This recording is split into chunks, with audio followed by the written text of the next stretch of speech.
এখনো আমাদের সমাজে সততা রয়েছে, এই বাক্যটি আরও একবার তেলিয়ামুড়াতে অক্ষরে অক্ষরে প্রমাণিত হয়েছে। ব্যাগ ভর্তি টাকা পেয়েও এক যুবক পুলিশের শরণাপন্ন হওয়ার মধ্যে দিয়ে টাকা ফিরিয়ে দিয়ে সততার নজির স্থাপন করেছেন।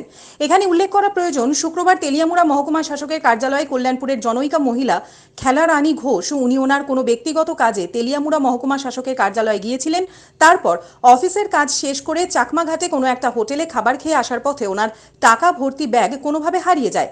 কিছুক্ষণ পর তেলিয়ামুড়ার কৃষি দপ্তরে কর্মরত বিশ্বজিৎ দাস চাকমাঘাট এলাকায় গেলে টাকা ভর্তি ব্যাগটি কুড়িয়ে পায়। তারপর তিনি ওই ব্যাগটি নিজের সততার মনোভাব নিয়ে ফিরিয়ে দেওয়ার জন্য তেলিয়ামুড়া থানার পুলিশের দ্বারস্থ হন।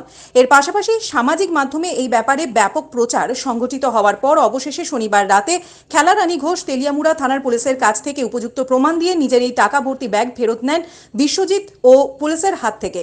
জানা গেছে এই ব্যাগে মোট 13,510 টাকা ছিল। শ্রীমতী ঘোষ এইভাবে হারিয়ে যাওয়া টাকা ফেরত পেয়ে কৃষি দপ্তরে কর্মরত সৎ মনোভাব সম্পন্ন যুবক বিশ্বজিৎ দাসের প্রতি কৃতজ্ঞতা জানিয়েছেন। এইভাবে এক সৎ যুবকের প্রচেষ্টায় হারিয়ে যাওয়ার পরেও টাকা ফেরত পাওয়ার মতো ঘটনা ঘটে গেল তেলিয়ামুড়া জুড়ে ব্যাপক ইতিবাচক প্রতিক্রিয়া তৈরি করেছে। ব্যুরো রিপোর্ট, হাল্লা বোল।